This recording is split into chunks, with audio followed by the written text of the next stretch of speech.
I'll call this regular council meeting in the Village of Grand Manan to order. It's 7:35 p.m. and with us for prayer is Pastor Ruth Beer Parker.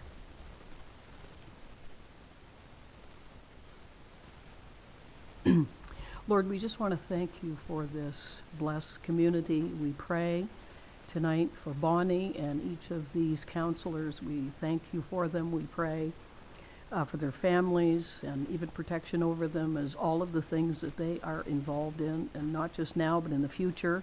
And we pray that you would just continue to give them wisdom beyond wisdom, and we will just give you all the praise for what's accomplished. For it's in your name we pray.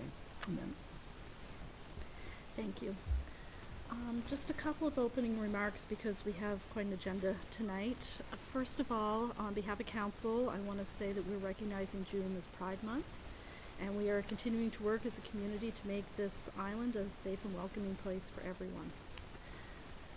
A little bit lighter note, I hope everybody has downloaded the Participation app and linked it to whatever mobile device you have.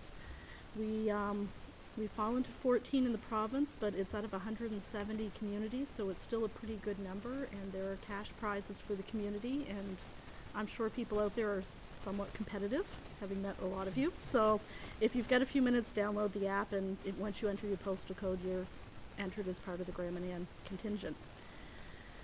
Lastly, I just want to send out our thoughts and prayers to the communities in Shamcook and Bocabec with the fire, and in Tantallon and down in Shelburne as well. I think watching the news over the last couple of weeks, it sure has certainly highlighted the importance of emergency planning.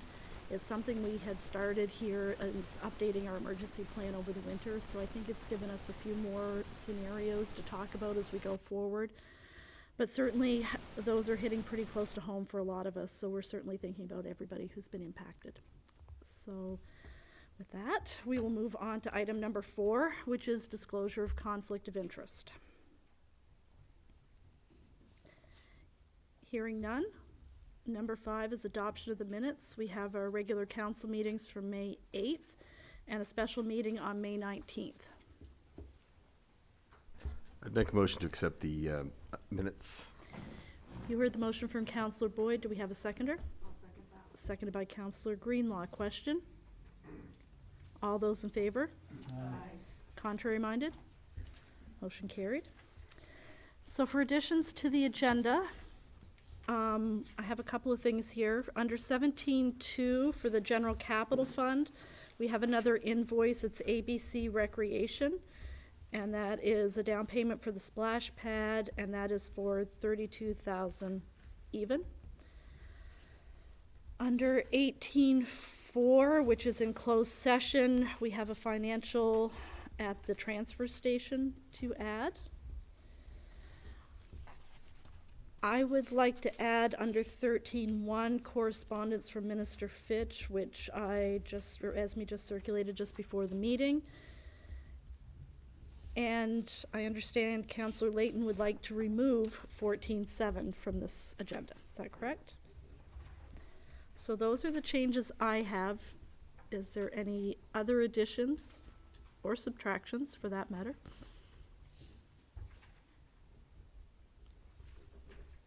Would someone like to move those changes to the agenda? I'll move those changes to the agenda.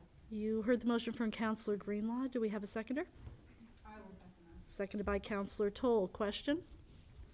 All those in favor? Aye. Contrary minded? Motion carried. Number 7 is the RCMP report. Corporal Stewart. Good evening, Madam Mayor and councillors. I downloaded the Participation app this morning, actually, and I'm up to 8,404 steps today. So I think it's a great push, a great initiative for people to get out and get moving, and have the possibility of having some funds come back to the community to put into that. So I think that's great. Looking back over our month of May, I looked back first to last year's May. We had 86 files, and this year we had 83 files, so very similar amount of work going on comparing the months. We did have 20 files cleared by either charges laid or charges are recommended. And those are for 2 breach of conditions, 1 for sexual interference, 1 for unauthorized possession of a firearm, 1 for an impaired driver, and the rest for motor vehicle act charges, so tickets and things like that. Besides those things already mentioned, we also had 1 file assault related, 2 other fail to comply with condition or breach files. 5 were mental health act, 4 for mischief, 3 theft reports, 5 collisions, and 29 other traffic files. I just wanted to kind of highlight a couple of things from this weekend that were technically in June, but because they just happened, I wanted to speak very quickly on it. The bike rodeo, and we have Kim here tonight too, but I think the bike rodeo went really well on Saturday afternoon. We had our community programs officer, Lisa Williams, come over, and she helped, along with Kim, put this on. And there was also the fire department, some volunteers there, and a few other people, along with a bike repair company, there to kind of check over some kids' bikes and make sure they were working well. I thought there was a really great turnout. I think we had 31 kids that come through, and they had the canteen open for a fundraiser for the splash pad, which was really great as well. Also Saturday night we had a bit of an information session here at the village office for Neighborhood Watch program. We've spoken a bit about that over the last bit, and was hoping to see a few more people in attendance, but the people that we did have, we had a good discussion, a lot of questions, and information coming from Lisa Williams, who would be the one kind of helping to set this program up.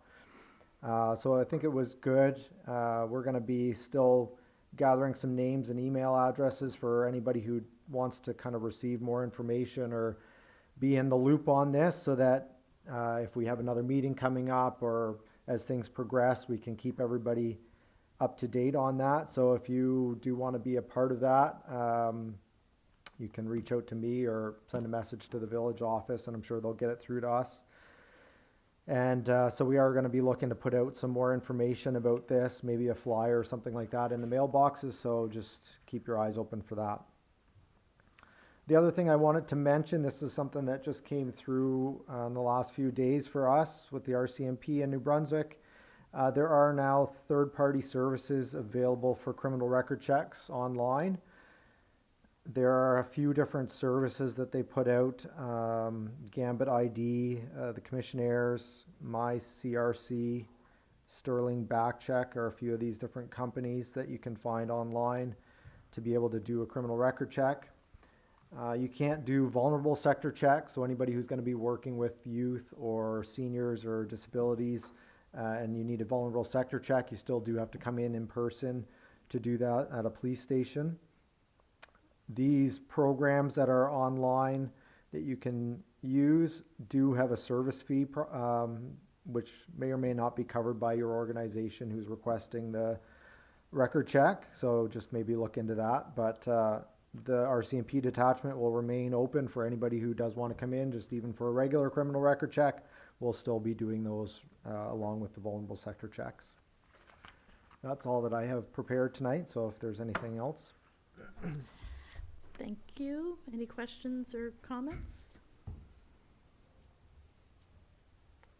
Thank you very much. You're welcome. All right, so we had nothing under business arising from the minutes. Under item number 9, old business, we have the St. John City Boardwalk Lighthouse, CAO Rayner to speak. Thank you, Madam Mayor. Most of you probably were surprised when we had a lighthouse show up here in the yard. But after discussion at our May regular meeting, as I had circulated email around, we had some financial support show up, so it wasn't going to actually cost the municipality anything. And so far to date, it has not. And actually, I received an email this morning for the money that our MLA had promised. So we get the $5,000 from them, and the City of St. John also invested to help bring that here. We sent the project to Finance and Properties. They met last week to discuss, I believe it was discussed to bring back here to the crowd to see what everyone wanted to do. But at the end of the day, I think the consensus was that it probably made the most sense to put the lighthouse here somewhere on the property. But we are open for discussion. I know there was a lot of talk around better positions or better places for that lighthouse, especially with the VIC, being in the middle of the island and the tourists are coming off the ferry in North Head. But I don't think we disagree. But I think, at least in the meantime, until we come up with a long-term plan, if that's something that we want to do, it probably makes the most sense to have that VIC here, just with the resources that we have, with the facilities, the washroom, the power, the Wi-Fi. And I know from an administrative point of view with Esme, who pretty much looks after the VIC, and Alyssa, there's a lot of stuff here that the VIC workers need. I mean, they're making multiple trips up and down the hall, asking questions, photocopying, things like that. So anyway, I'll just put that out there for discussion with the rest of the group to see what everyone wants to do moving forward. But we will, if we're going to put it here, we have to file a building application for it. And talking with the development officer today, depending on what we're going to do with it will depend whether or not we're going to have an engineered slab to place it on. So if this is the route that we're going, we would like to get that application in for that, so when it comes time to stand it up, we're ready to go. Questions or comments? Councillor Turner? I think it makes sense from a security point of view as well to have it somewhere where we have our security camera coverage, that kind of thing, in case of, vandalism, things like that. Anyone else? So you're thinking just off in the grass a little bit there by the parking lot? We would just set it off the edge of the gravel so we don't take anything else away from the parking lot. So we would just excavate down, build a pad, and then whatever the requirements are going to be for the slab. So we'd like to do this sooner rather than later. We're still going to apply for some money to see what we can get. I know there was some provincial money allocated for municipalities to reopen VICs after COVID, and the word on the street are not everyone is going to open, so there could be some funds available. So we're working with the Service Commission about making an application to put towards opening the VIC and turning that into our information center. Councillor Turner? That doesn't interfere with the geothermal field. It doesn't. No, it'll be just off the gravel. It'll be a ways away from, you can see when you walk out there the different textures of the grass on where the geothermal is. So we're trying to stay as close as we can to the power pole, just if, in case of a temporary meter, if we want to put power to it. I mean, there was a working light in the top of it. So the closer to the pole, the better. Anyone else? Councillor Greenlaw? I personally would like to see it elsewhere. I think it should be closer to the ferry terminal just because of the day traffic and the people that are walking on and off.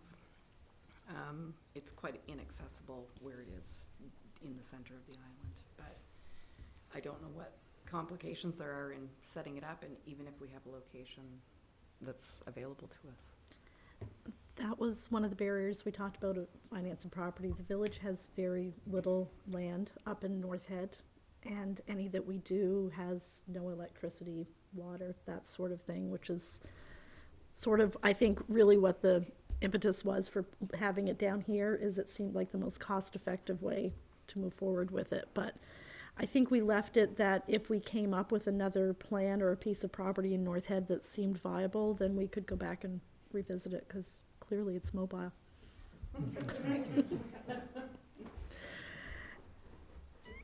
Anyone else?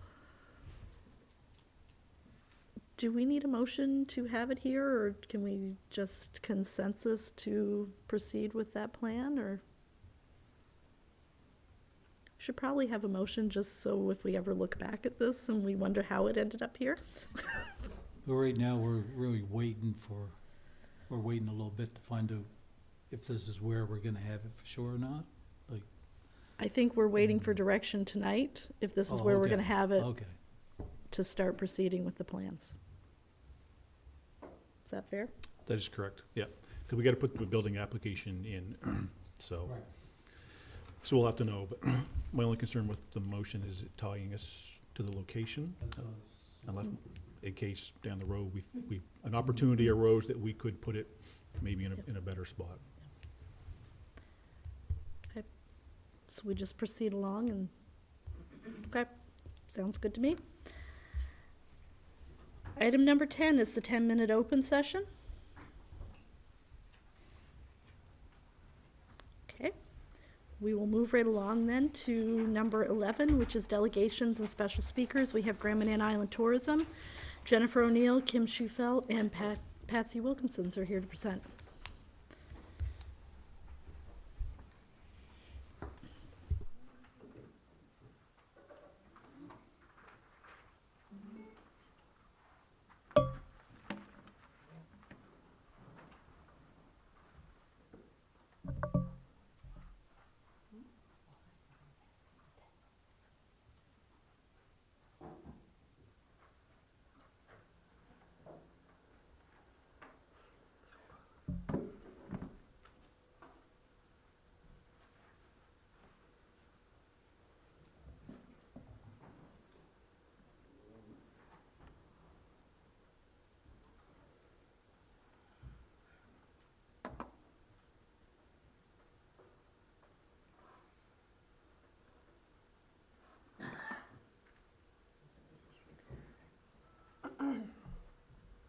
Yeah, I think so.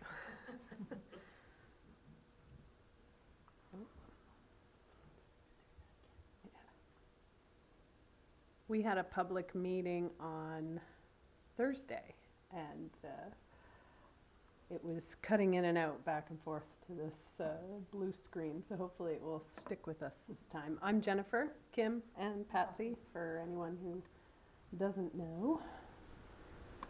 And I think we have. Will it work?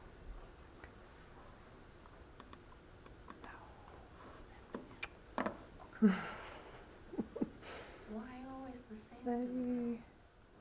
I thought we had all that figured out. Hang on.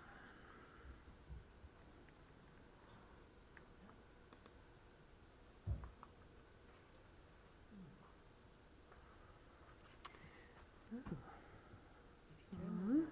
it just go back to the computer? I don't know, because we already did this one other time. Okay. Sorry, everyone. This is what we tried to show the last time? Yeah, and Sorry, no guys. sound again. It worked the other day, but it was a different speaker.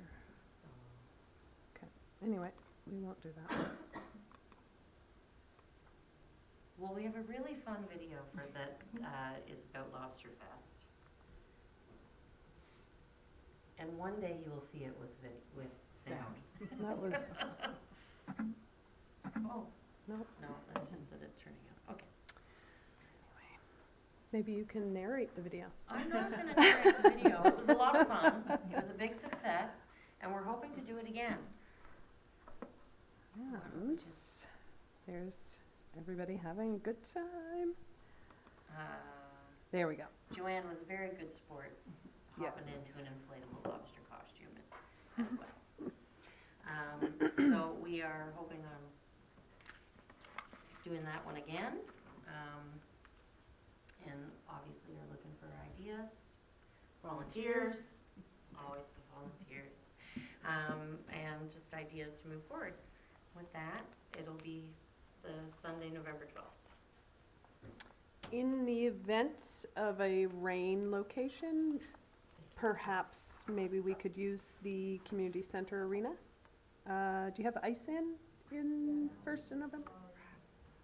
Or the curling club maybe, possibly? We could have the lobster people on skates. I was just gonna say lobsters on skates. Lobsters on ice. There we go. Well, we do have potentially the gymnasium, so we'll look at that, I guess. But last year was a beautiful day, so Yes. we're Yeah. anticipating some nice weather into the shoulder season as Yeah. well, so.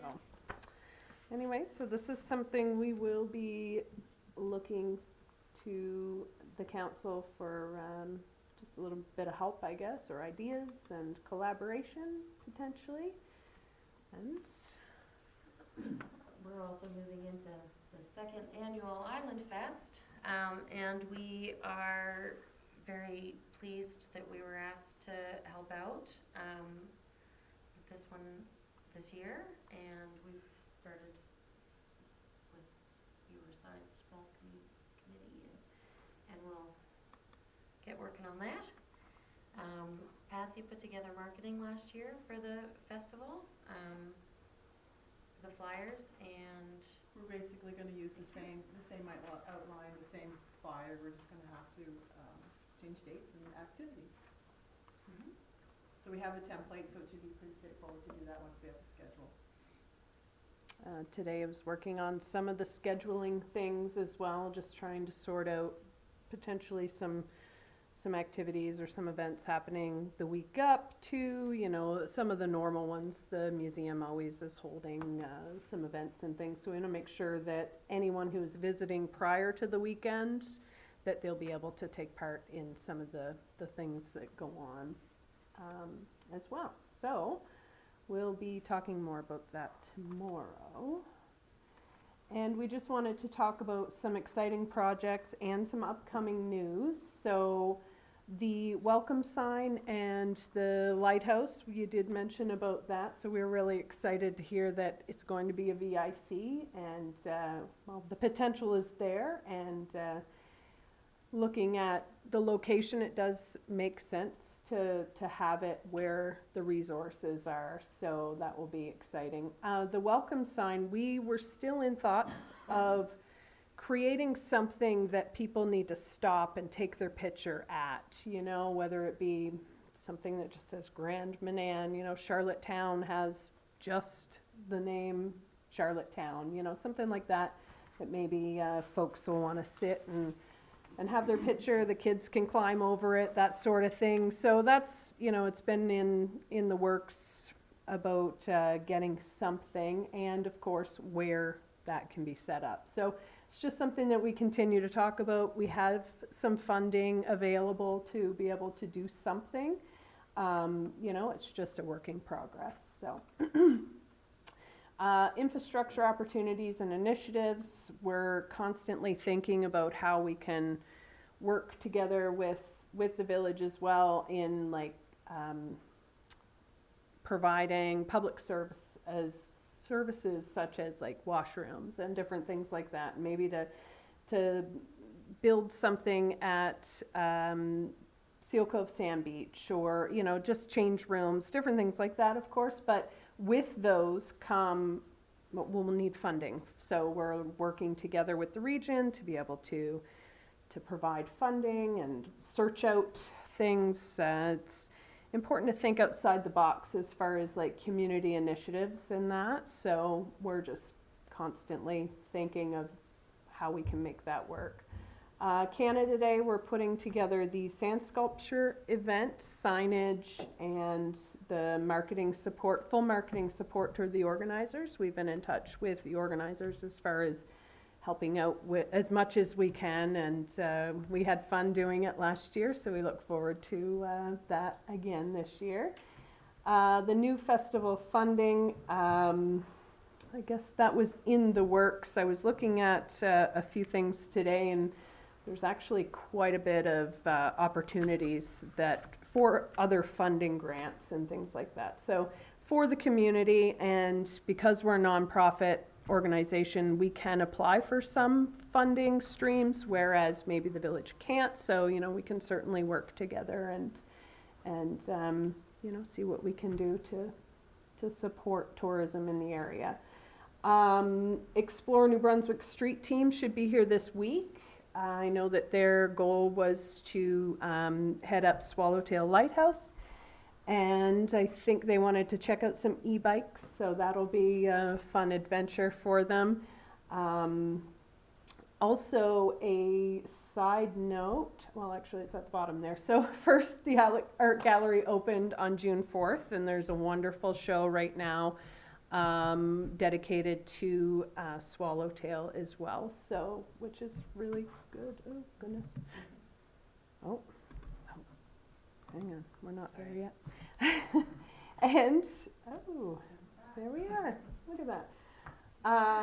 VIC is open. We also are rolling out our Ticket to Fun program, and that will be ready with all of the tickets printed on June 15th. Tourism New Brunswick as well, is a little tidbit of information, is focusing their marketing on the Bay of Fundy this year, and they plan on spending a fair amount of time here on Graham and Ann to videotape and market New Brunswick and our lovely bay.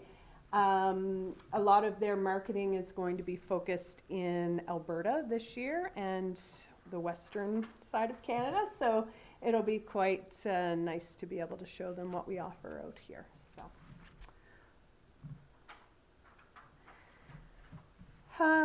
the Regional Service Commission Tourism Strategy for Southwest New Brunswick, I've been asked to represent the village of Graham and Ann, as well as Graham and Ann Island Tourism, to be on a committee to be able to build a marketing strategy for the Southwest region. It's been a lot of work and a lot of fun.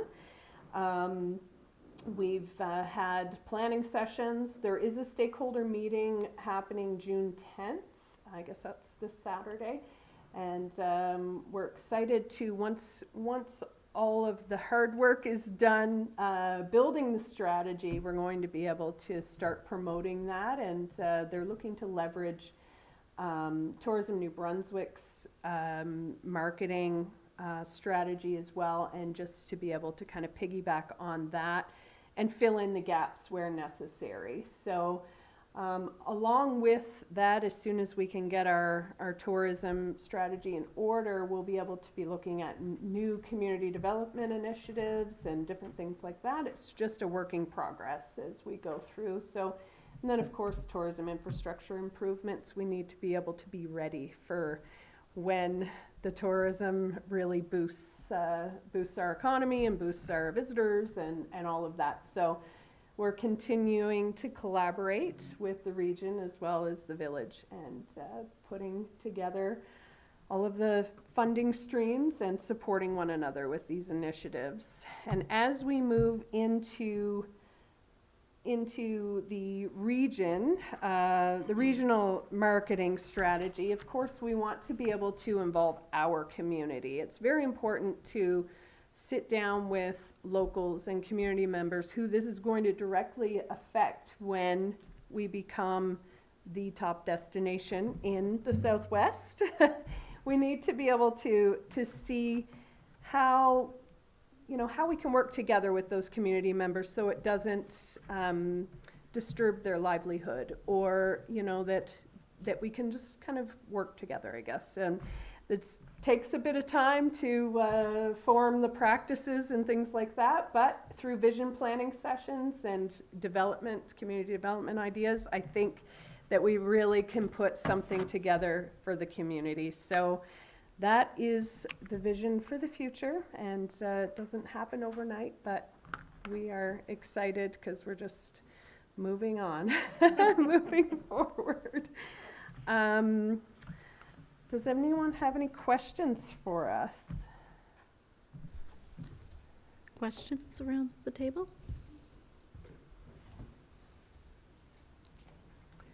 Good. I think we're good. Thank you guys very much. Our next public tourism meeting is right here in the council chambers on July 5th at 7 p.m. If any of you would like to join, we'd love to see you. Thank you very much. Appreciate all your work on this. Thank you.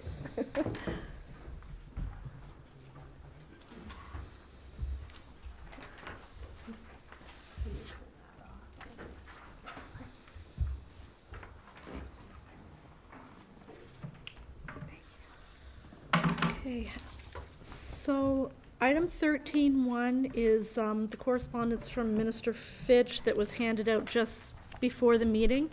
I thought it was just worthwhile if I took the opportunity to read it, because I think there's some information there that we've been looking for, some of it. Anyway. So, good afternoon, Mayor Morse. I offer this correspondence regarding air medevac services to the citizens of Grand Manan. I am aware that you and Chief Administrative Officer Rayner continue to meet with the Department of Health staff on this matter. Your advocacy for the reestablishment of an island-based air medevac service is clear. As an elected official, I appreciate your representation of constituents as well as the broader Village Council. The direction of our government remains clear: the placement of a medevac aircraft based on Grand Manan. Like you, I am very interested in seeing tangible progress towards implementation, particularly given the potential for fog to impede landing alternate aircraft in the upcoming months. I have strongly stressed the advancement of this file as a priority with EMANB and have confidence that progress is being balanced with significant sensitivities. Out of respect for the parties involved, it would be inappropriate and counterproductive of me to divulge details of any ongoing discussions. However, please be assured that I will continue to closely monitor developments and seek a definitive timeline for implementation. I wish to thank you, Village Council members and Village staff, for your ongoing support and confidence as we continue to work together towards a sustainable solution.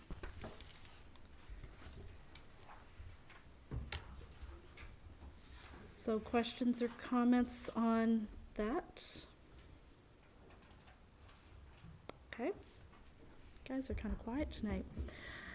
14.1 is under new business, application for donation, Grand Manan Mini Soccer, CAO Rayner. Thank you, Madam Mayor. In your package, you have the application from Karina Stanley Swigger. She is looking to start up a mini soccer program. I believe she says in her application that she started a Facebook group to see if there was much for interest. In less than 24 hours, she had received confirmation of 24 children between the ages of 6 and 10 that would love to play. Since then, Michael Stafford had reached out, and I had a conversation with him, and he is looking also to do soccer, piggybacking on this, but he's looking at doing it in the fall for a younger age. So the donation that we put towards Karina's efforts will also be used by Mike. We do have some equipment. I think one of the first applications for funding I put in as the rec director back 7 or 8 years ago was for soccer and indoor baseball equipment. So it's received a lot of use. Kendra has used it for many years leading up to COVID, so it's starting to get wore out. So I think the $200 will go a long ways with replacing some of the balls that are wore out, some of the nets. One of the nets is broke of the two, and help them get them going. So anyway, they're just requesting the $200 that we're able to donate, and if so wish, that's what we'll do. Questions? Comments?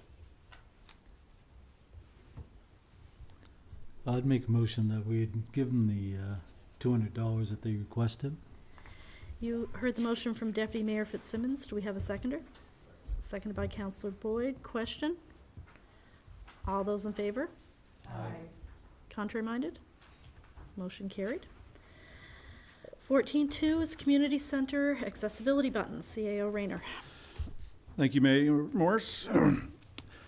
So our building, when it was built, was made accessible. It's got accessible doorways, accessible washrooms, accessible walkways leading up to the building, but I didn't realize until my niece's birthday party about 2 weeks ago that accessible people don't have access to get into the building because the doors don't have buttons. So I would like to proceed with looking in to see what it would cost to put accessibility buttons on at least the main entrance to the village office, because the rest of the building is accessible through the hallway. It's if we start there. I know the Boys and Girls Club, they do have one on their side. for their door. So it is possible with the doors that we have, the 2 double doors. I already had a conversation with Howard about starting to look into this, but I just need the approval from council to proceed. Questions or comments?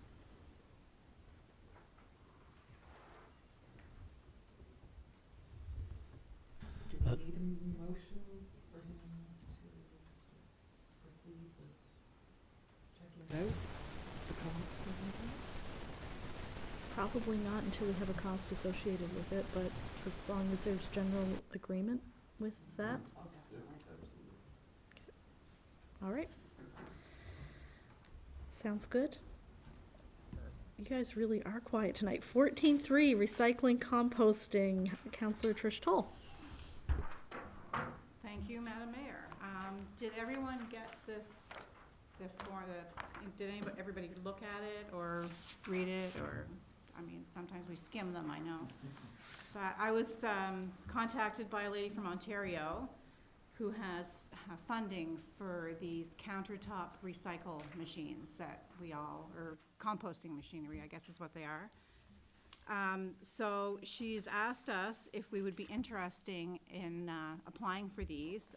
There would be 50 of these units that come to the island, and they would be resaleable to the public at a discounted price. And we are also getting a discounted price. I don't know if this, part of this had the money or the costs of it here. Of course, I'm all organized till I sit down at this little place here, and then I get lost. But what these machines do, I know I've talked to a lot of people about composting. I compost in great big 4x4 pots that I have outside that I use it. And a lot of people have said that they have problems with rats or other animals, or just in general getting it to work.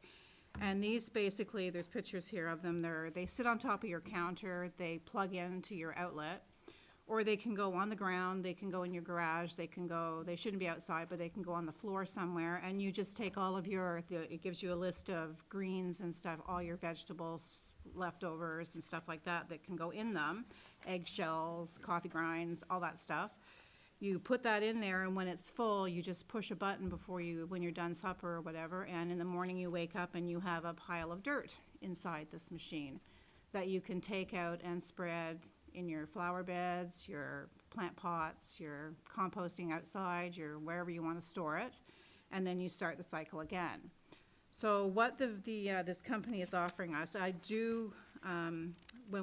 we do decide to take these, then she would have the order, and it would be shipped to us, and we would be the ones who sell them. We could set up at market. I would certainly do that, and I'm sure I can get some help from a couple of other people to come in, explain to people what they are. They'll also give us the marketing so that we can put it on our Facebook pages. We can put it out there, hang it up, of what they are, what they do, how they work. And there will be a cost. It will cost the individuals, for the smaller ones, $150 each, but I'm working with Rotary, and I was talking to Susan Ballantyne about it, and she is going to recommend that they do help us out with some of the cost on this so the public can get them just a little bit cheaper.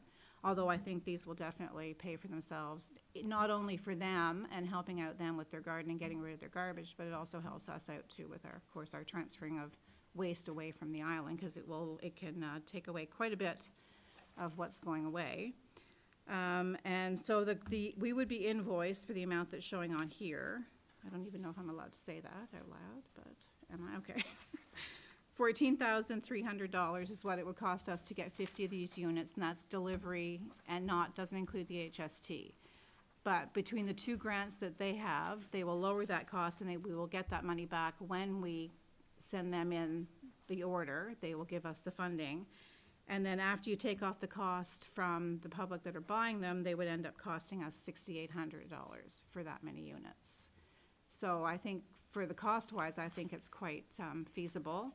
I think it's something that will go over well. Anybody I've talked to has said that they would love to have 1, if not 2, so they can keep using them. It's a great way to, get kids involved, get your whole family involved, and, it's a very simple. There's filters with them, and you can just buy charcoal to refill them. You just dump the old charcoal out, and if you don't have a problem with the smell, you don't have to. It's just there in case you do, depending on where you store them. So I guess basically what I'm asking for right now is just a motion, I think, to not necessarily go out and buy these, but to, if I can get this funding, get everything signed off, to approve the ordering of these. So I guess I do need a motion to go ahead with this plan. Would you like to make that motion? I would like to make a motion that we approve this plan for the amount of $14,300 with the money being taken off after, and order these items. You heard the motion from Councillor Toll. Do we have a seconder?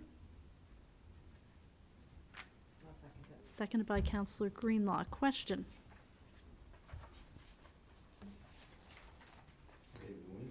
No, it's a dryer inside, and it just breaks it down. It just speeds up what would happen out in nature, basically. Yeah. Any other questions?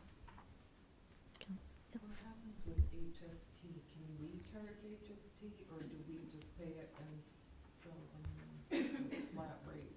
I'm just curious. I don't know. I don't- Because there's HST added onto the invoice. I assumed we would just get that back, and then, We won't get the whole amount back, we'll get our percentage back that we can do, and we Right. could charge HST on them, if not, we have to take it out of the total cost. Okay, I didn't know if we could charge Yeah. Any other questions? Councillor Boyd? So in the end, with the, whatever these, I can't remember what you said. but after we the- get all the funding Yeah, the back funding, from the yes, company, sorry. plus the people that have purchased them, our costs will end up being that amount, $6,800. $6,800. And so yeah. we've, And those units usually sell for around $500 to $600 a piece. right, The ones they're sending us. so have we got some money that we can throw at this? I'm not sure, I'm sure we do, I haven't looked it over, but I don't know where you wanna take the money from. I think that there's a little bit in the budget for the operation of the transfer station, given some of the budgeting things that we included in there that we're saving some money on. Yes, I believe I talked to Chris about that. Sorry. Anyone else? All those in favor? Aye. Contrary minded? Motion carried. 14.4 is a resignation from council, and I am sad to say that Councillor Brown has resigned from council a couple of weeks ago. She felt that it just wasn't a good fit for her, and she was looking for a change. So at this point, I think we need a motion to accept that resignation. I'll make that motion. You heard the motion from Councillor Greenlaw. Do we have a seconder? I will second that. Seconded by Councillor Toll. Question? All those in favor? Aye. Contrary minded? Motion carried. So, first of all, I'd like to thank Councillor Brown for her work here. I mean, she was very instrumental in getting Island Fest back up off the ground, and so I really appreciate everything that she has done, and we will follow up with a thank you letter to her. And I think then the next step is the clerk has to inform DELG that we have another vacancy, and whether that makes the election cycle this fall. We will see what our timelines are. The next item is 14.5, Community Health Needs Assessment, and I am apparently addressing that one as well.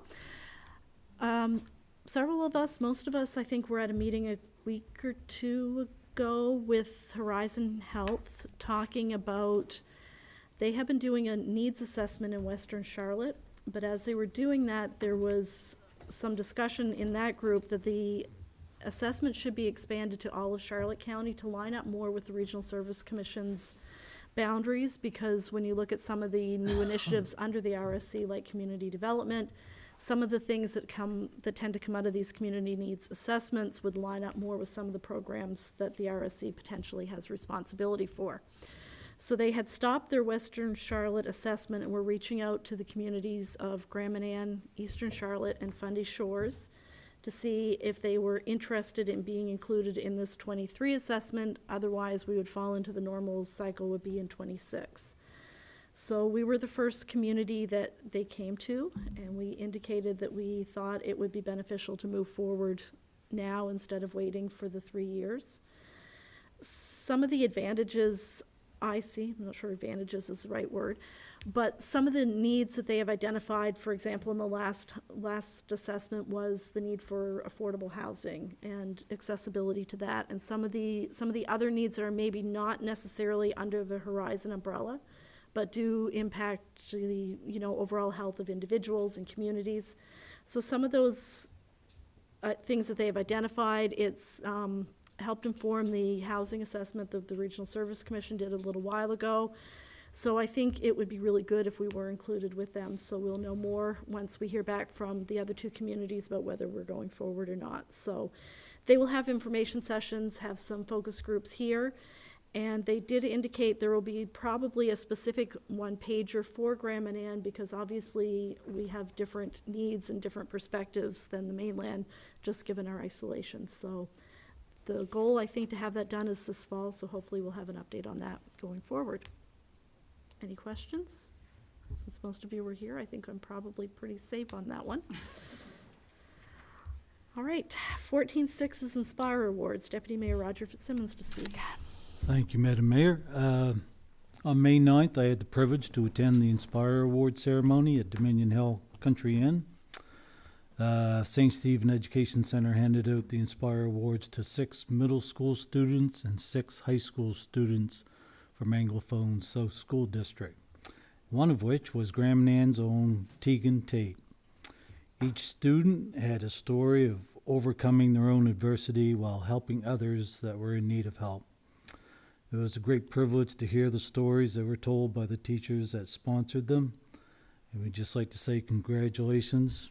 Tegan is a very deserving recipient, and we just like to say job well done. Thank you. Questions or comments? Congratulations to Tegan. Yes. Very good. All right, so we removed 14-7, which takes us to 14-8, which is Bill 46, the New Education Act, and I believe I forwarded an email that I received late last week asking us to weigh in on the dissolution of the district education councils. This has a time priority on it, as Minister Hogan is trying to push this bill through before the end of June and has gotten through the first reading already. The province of New Brunswick has 4 Anglophone district education councils, north, east, south, and west, as well as 3 Francophone DECs. The DEC councils were established in 2001 to provide local governance and community input into the education system, citizens during the municipal elections, held every 4 years. DEC councils also have a student advisor who has been elected by their high school peers and ultimately chosen by the Minister of Education, and sits and monitors policies and objectives based on the needs of each district to be carried out by that district staff and local schools, while working within the policies and standards of the Department of Education and Early Childhood Development. Basically, the DEC is the priorities of the school district, and making decisions on the operation of the district and the schools within it. So they wanted under Bill 46, Minister Hogan and Premier Higgs wanted dissolution of the Anglophone DECs. They will remove any power and responsibility that we have and turn our role into advisory only. The superintendent will also be able to implement all policies and procedures and create a performance report. I'm not going to read the whole thing because it's way longer than I remember that it was. You all have it in front of you. So with that, I guess the question is, do we want to weigh in on Bill 46, and are there any questions or comments? Councillor Boyd. I would certainly be in agreement with weighing in on Bill 46, because it also kind of combines in with Bill 45, which I'm going to speak on next, which seems to be the current provincial government trying to do away with any additional oversight. It seems that they're really pushing for all power. After this sort of forced amalgamation, everybody knew it was coming. We fortunately weren't involved too heavily with it, but in the province as a whole, there was huge amalgamation, and people are playing catch up all over the place. There's nothing anywhere near remotely finalized with amalgamation. So with the associations that have supported that, and the district education councils are one of those. Now they're trying to kind of pull the rug out from anybody that would be able to kind of call them on anything at a local level. So I fully support the village, whether it's sending a letter in through to our MLA or to directly to the minister and the premier himself. So. Anyone else? Would you like to make a motion, Councillor Boyd, since you just spoke about it? I will make a motion that the Village of Grand Manan should send a letter of support to the supporting the district educational councils to our MLA, as well as the Minister of Education and the Premier of the province of New Brunswick. You heard the motion from Councillor Boyd. Do we have a seconder?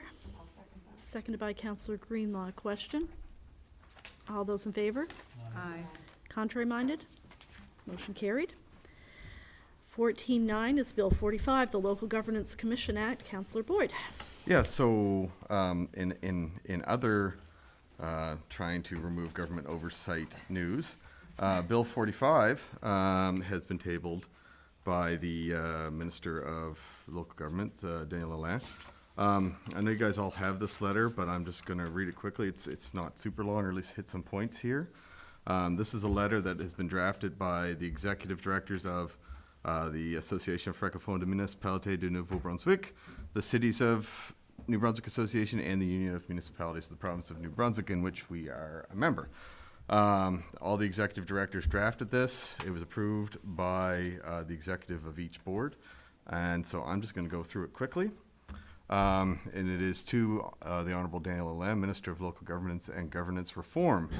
Minister, over the last 2 years, we have been supportive of your government's municipal reform initiatives as we have worked towards ensuring all New Brunswickers have representation and key services no matter where they live in this province. Throughout this transformative period, you have talked about the importance of strong local governments, the need for greater decision-making at the local level, and the ability for each region of this province to assist the provincial government in key areas like economic and community development, public safety, and tourism. That's why your government's recent tabling of Bill 45 has created a number of concerns for every municipality we represent across this province. In the opinion of our members, it is the opinion of our members that the proposed Local Governance Commission Act creates new levels of municipal oversight that are duplicative and unnecessary given the legally mandated roles of municipalities and municipal councils pursuant to the provisions of the Local Governance Act and the Community Planning Act. We are also greatly concerned that the proposed bill would create additional risk, costs, and staff commitments for local governments, as they would be required to defend already duly passed bylaws pursuant to their legally required processes. So it goes on to just basically say, list some of the concerns and some of the things we'd like to see changed. So it is my opinion, it is as a councillor and as also the second VP of the Union of Municipalities, that we send a letter as well to Minister Lalonde, the Premier, as well as our MLA, and we can also CC the associations. Basically, the letter is a form letter that was sent out by UMNB for all municipalities to basically put their name in and sign. And the form letter just goes into a little bit of detail, but the meat of it basically says that our associations have put forward 3 main concerns that must be addressed before this bill is adopted.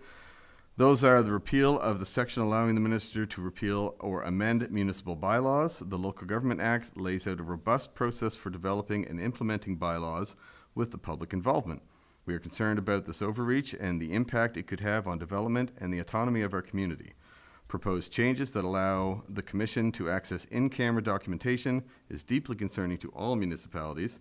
This section should be scrapped or at the very least significantly narrowed. Why is this power necessary? The cost structure of the Commission is also concerning. The Commission would have the power to order investigations or audits without municipal input and then pass those costs onto the municipalities. Communities are already required to undergo an audit by the Local Governance Act. We are unclear as to why a secondary audit might be necessary or what it would address. And basically the letter is requesting a pause on Bill 45 until at least these 3 major points are addressed, and probably looking at a lot more. So saying all that, I would make a motion that the Village of Grand Manan add their name to this letter and send it to Minister Lalonde, Premier Higgs, our MLA Andrea Anderson-Mason, and CC a copy to the Union as well. You heard the motion from Councillor Boyd. Do we have a seconder? I will second that. We're very excited tonight. seconded by Councillor Turner. I think she was out by a hair. Questions? All those in favor? Aye. Oh, sorry. That was a question. I was just gonna say, I had mentioned to Mayor Morse how it seemed like, the footwork for everything is being pushed down to us, and the decisions are moving up. And I think that's a really alarming pattern that we're seeing. Like some of these things, like with the health, community health assessment and stuff, that's great, but it seems like our input is all they want. They want us to do the slogging, but make none of the decisions. And I think it's something that, you know, maybe we will have to address in more general terms going forward, you know, the overall pattern. But I do think it's something that needs to be kept an eye on. So, Councillor Boyd? I will add as well, legislature sitting this week, and I believe 46 and 45 will both be on the floor again. There will be representation from all three of the municipal associations outside legislature this week, and if need be, we will be addressing the concerns directly with the media if the legislature won't hear what we have to say. Good stuff. Okay, so I think I did the aye vote. Was there any opposition? Okay, we're gonna say the motion carried, only I think we did that a little out of order, but I think we're okay. 15.1 is the Solid Waste Committee report. Councillor Toll.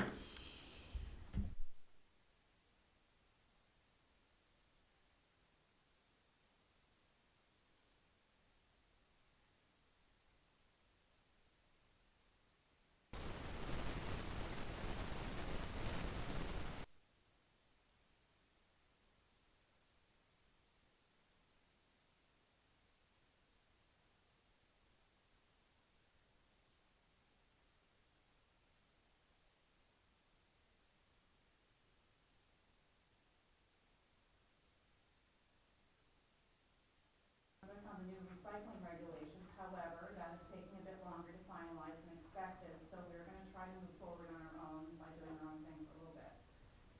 We have a plan. There's a copy of a drawing based on the report from 2013 for the transfer station. That's Chris's lovely artwork there, who's showing us how we wanna do this.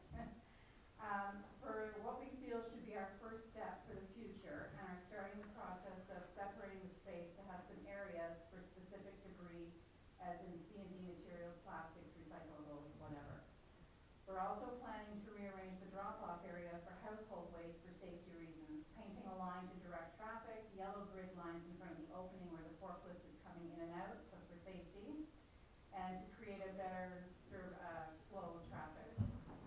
Oh, sorry, I'm pretty loud anyway. Okay, and where the forklift is coming and going for the better flow of traffic through the area. Some signage will be needed to be added, and information will be posted on our village site, the Facebook page, signage, whatever, to get people hopefully going the way we would like to see things go. We are sending out a request for pricing on adding a new roadway around the bottle depot for diverting traffic that is not household waste.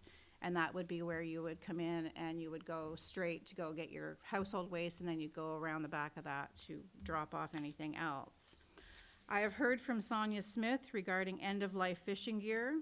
She has received more funding to have the rest of the rope and lobster traps removed from the site. This may take a while. I'm waiting to hear from her, and actually this afternoon after I'd done this, I got an email back from her.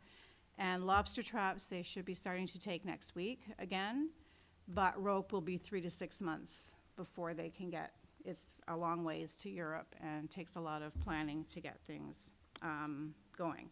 So we are thinking that we may have to rethink where the rope is piled, and we may have to get it moved back to the C&D site where it is allowed to be, and that will open up that other space so we can use it for recycling.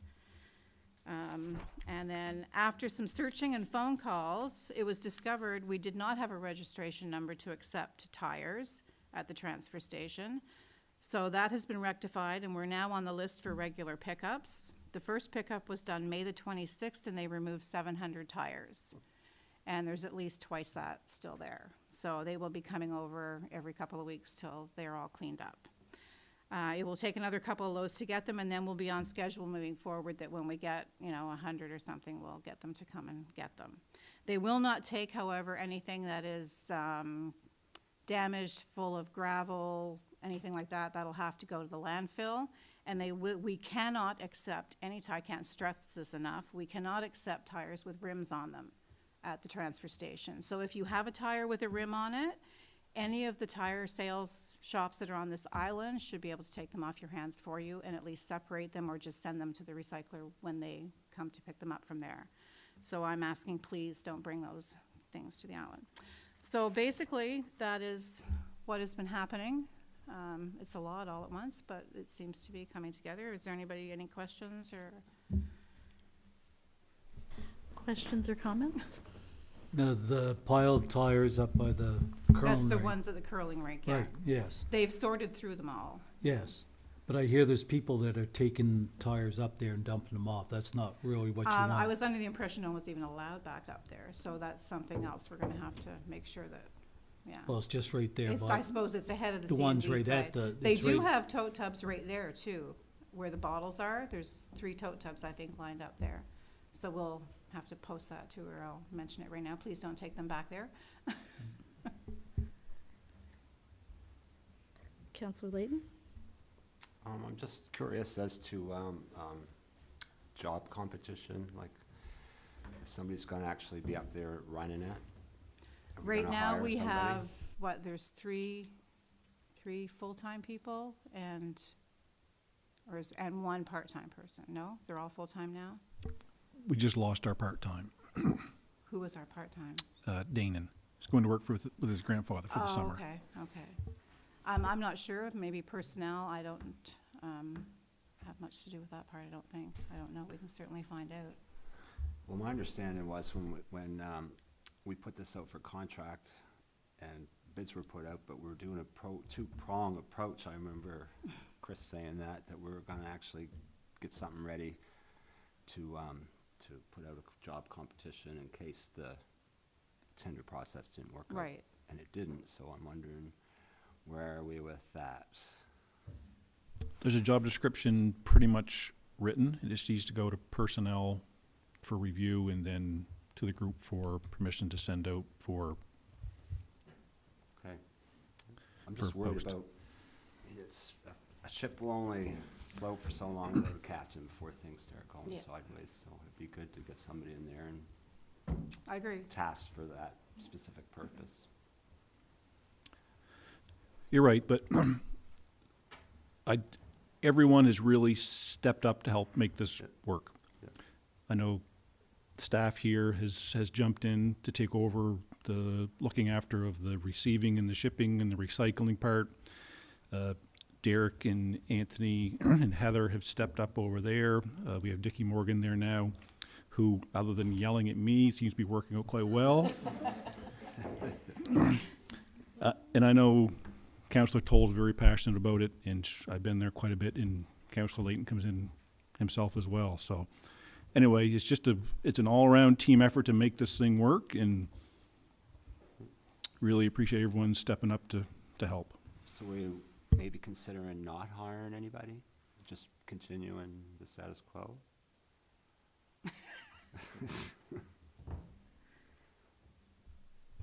I'm concerned that nobody's up there actually the boss. There is no actual boss except for when you go there, but there's no team leader. We need to.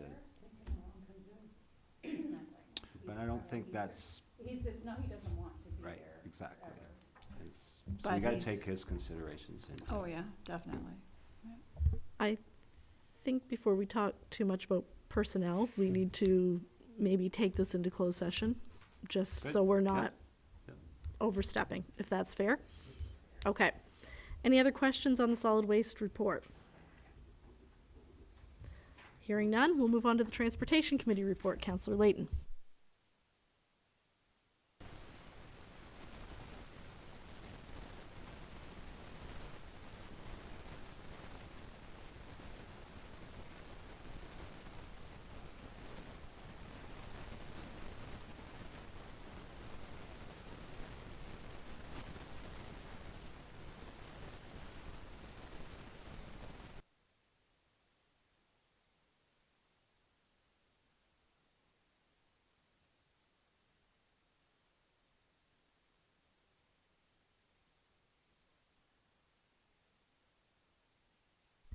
concern that a number of people, it's come up in some conversations. There is no blackouts in our time schedule, except for at the very end of the job when they put pavement on the ground.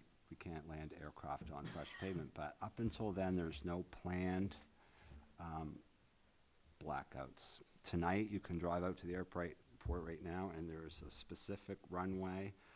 Each night, there's a drone that goes up. It takes a snapshot of the runway, and it's sent to Ambulance New Brunswick for their service providers, so their pilot can actually see what the condition of the runway is tonight, if they feel comfortable or not.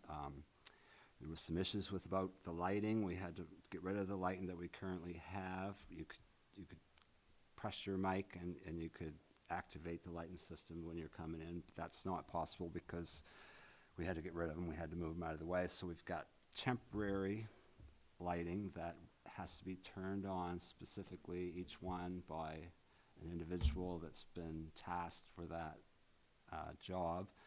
But to date, the airport hasn't been used for anything yet, so hopefully we can continue down the road where it doesn't need any aircraft on it until the job's complete. I can't see that happening, but let's hope for the best. And as far as the airport's going, it's on schedule and everything is good.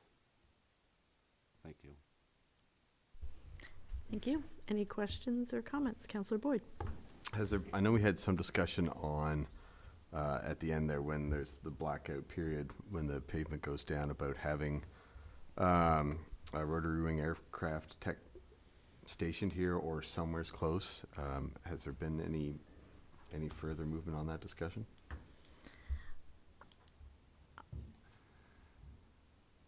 I'll let Bonnie speak to that, I guess. I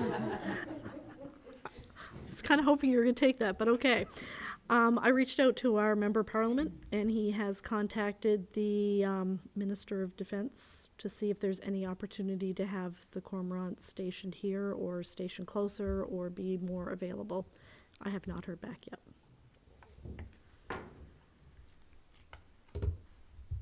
Anything else? All right. 16.1 is a bylaw respecting dangerous or unsightly premises, a draft for consideration. Thank you, Madam Mayor. There's a draft in your package, just for everyone to review. We found that our previous bylaw was a bit out of date and maybe not quite accurate. So this is up for consideration. We'll put this before the bylaw committee, but I'd like input from any of you that would like to include any information.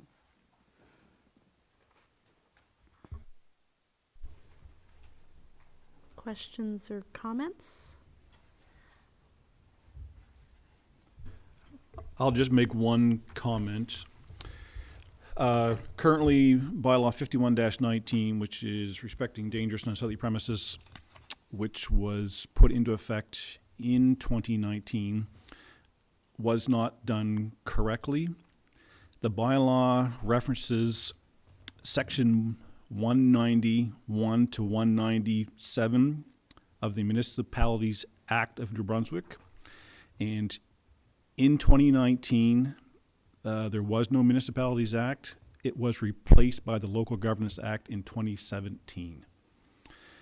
So I shouldn't say anything, we've got a couple files that are currently close to being finalized under the dangerous and unsightly premises. Unfortunately, we're gonna have to start them over. If we had acted on them according to this, it could have been challenged because that the Municipalities Act in 2019 didn't exist. So thankfully, we caught it. Councillor Greenlaw in the bylaw committee hopefully will review the draft that's in circulation. And it's just as simple as doing the first and second reading, advertising it. If we don't want to read it in its entirety, advertising it on the website and the Facebook page, and then doing a third reading.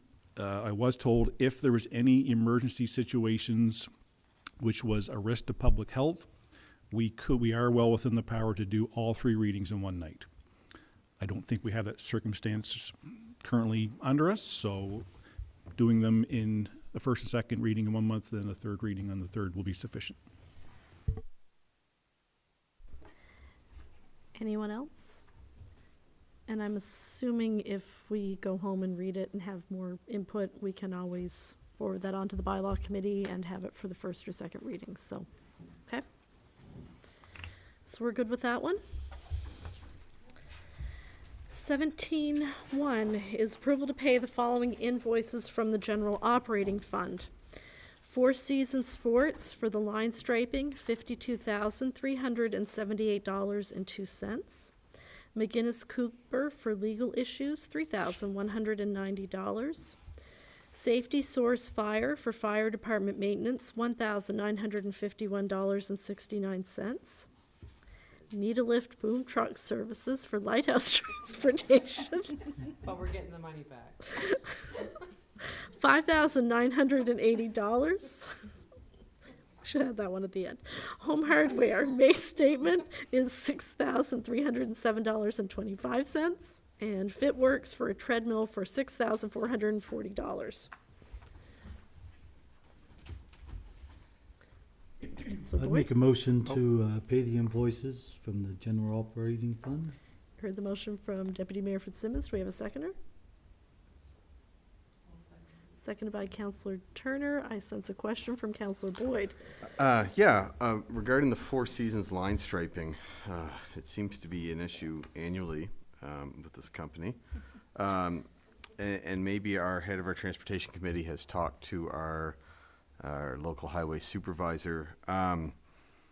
From the naked eye, the stripes seem to be very off on the Anchorage Road leading down to the provincial park, leaning heavy over to one side. I don't know. I didn't get out my measuring tape as one of our previous councillors did. Perhaps I should. Has the highway supervisor mentioned anything to you or to the CAO about that road, because it looks terrible, and I wonder if maybe we should get that double checked before we approve that fine or that payment.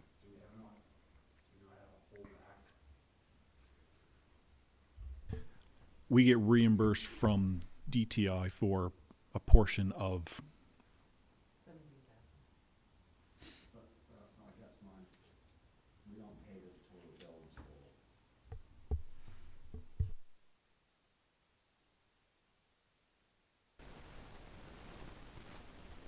The bill hasn't been paid, but if you would like to request a 10 or 15% holdback until we're satisfied with the lines.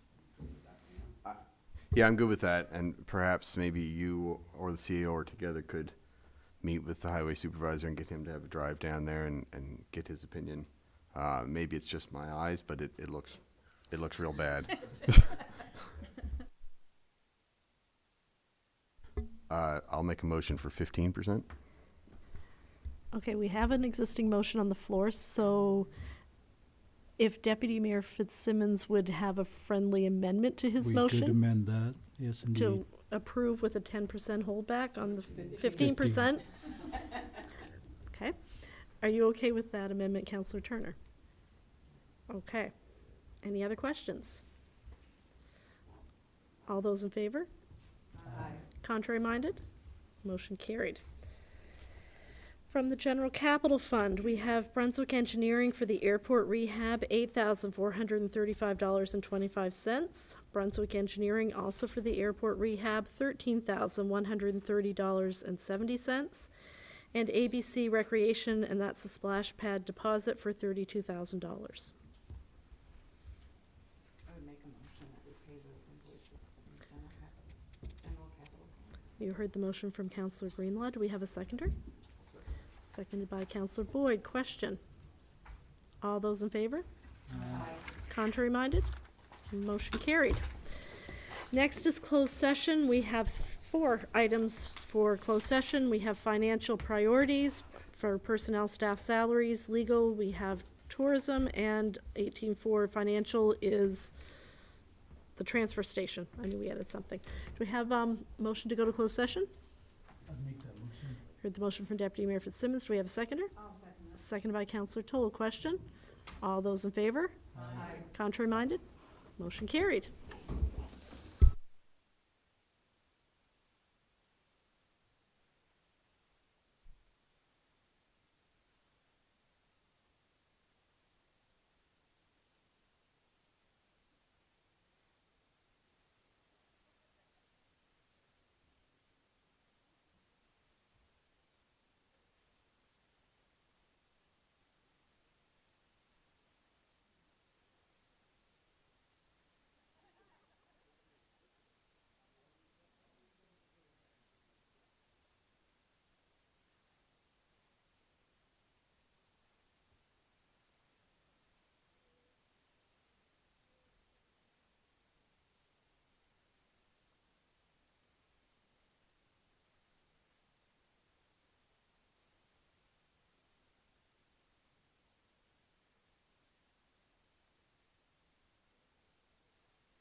I'll recall this regular council meeting back to order from closed session. In closed session, we talked about financial priority setting, and we agreed, I don't think we need a motion on it, but we agreed that the airport expansion would be our first priority, followed by the pool.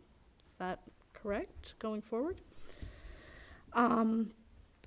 18.2 is personnel staff salaries. We're gonna follow that up with a separate meeting of council of the whole to talk about some logistical issues. 18.3, that was a legal issue, and we are going to communicate the results of that discussion. 18.4 was financial for the transfer station. Thank you, Madam Mayor. I'd like to make a motion to accept the preferred bid pending approval of liability insurance. You heard the motion from Councillor Toll. Do we have a seconder? I'll second it. Seconded by Deputy Mayor Fitzsimmons. Question? All those in favor? Contrary minded? Motion carried. The next regular council meeting will be here on July the 10th at 7:30 PM. Make a motion to adjourn. Thank you, everybody, for watching, and thanks for their cable operators or our camera operators for hanging in with us. Good night.